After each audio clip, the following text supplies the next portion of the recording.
Chris, this is Raw Sports Talk, and this is going to be an NBA edition. And I'm doing this Christmas Day slate. All day, we are going to have basketball. Now, I live on the West Coast, so from 9 a.m. until roughly 10 o'clock at night on Christmas Day, there are going to be basketball games for me to watch, which is a fantastic thing.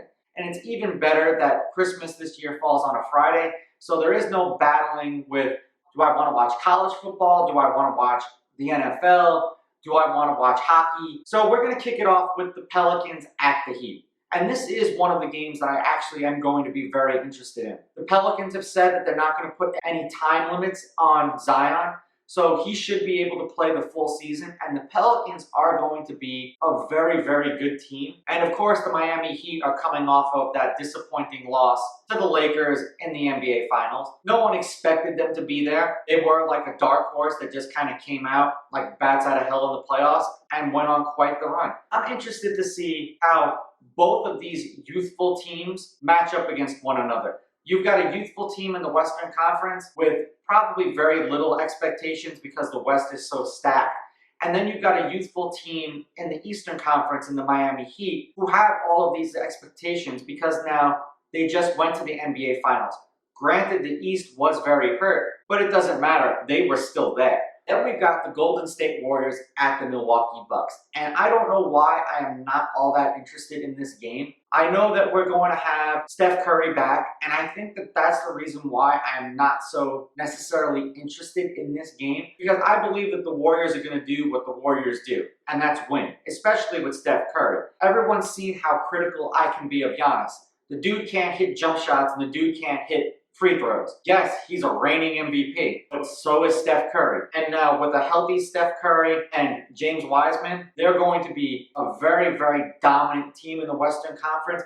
And I think that they're going to make the Milwaukee Bucks their bitch in that particular game. I kind of expect the Bucks to get rolled at home on Christmas Day by the Golden State Warriors. That's why I'm not all that interested in that game. Then we have the Brooklyn Nets at the Boston Celtics, and this is another one of those games that I am not entirely all that invested in. Kyrie Irving played very well last year, but Kevin Durant is going to be 3 games into a season where he's coming off of season-ending Achilles injury. He's a big dude. It may take some time for him to get his rhythm back, so it'll be nice to see him on the court, but I don't know if we're going to be getting NBA Finals MVP Kevin Durant 3 games into the regular season after he misses an entire season. Now, if this game is later on in the year, I am absolutely interested in this game for the battle of the Eastern Conference. But 3 games into the season, not so much, because there's a lot of rust and cobwebs that he's going to have to knock off. Then we have the Dallas Mavericks at the LA Lakers. And this is one of the games that I am very interested in.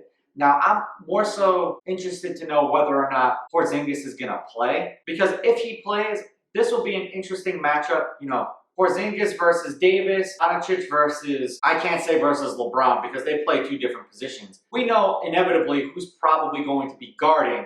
LeBron takes the best offensive player on the other team. As much of a LeBron hater as I may be, I can't disrespect the man's game for that. He will go and guard the best player on the other team, which is Luka. So I'm curious to see how this game will pan out, and I'm actually very excited for this game. And then we've got the Clippers and the Nuggets. And this is another one of those games where I'm kind of like, man. We saw the Clippers blow a 3-1 series lead to the Nuggets. We saw the lack of interest and camaraderie from Paul George and Kawhi Leonard. Does that continue? Possibly. I'm more so concerned of whether or not both of them are even going to play in this game. It doesn't matter to them that it's a Christmas Day game and that all of these games are going to be on and the spotlight is going to be on them. Honestly, they're going to play when they want to play. And if both of them don't want to play in this game isn't going to be all that interesting. And we just recently saw this matchup. So this is why, to me, it's not all that exciting. We saw that the Clippers can beat the Nuggets, and obviously we saw that the Nuggets can beat the Clippers. Hashing out the most recent history is not something that I'm really all that entertained with. They could have gone other ways with this game where it would have been more enticing. Where instead of the Warriors playing the Bucks, the Warriors play the Nuggets. We haven't seen Steph Curry, Wiseman versus the Nuggets. To me, that would be an interesting game. No, the Warriors playing the Clippers would have been a more intriguing game to me. But seeing the Clippers play a team that they just got bounced out of the playoffs by, I'm not all that enthused. Let me know what you think of my take in the comments below. Don't forget to like and subscribe to my channel. Follow me on Instagram at Raw Sports Talk. Follow me on Twitter at Raw Sports Talk 1. I'll catch you guys in the next episode. I'm out. Ooh, baby, I like it raw. Yeah, baby, I like it raw.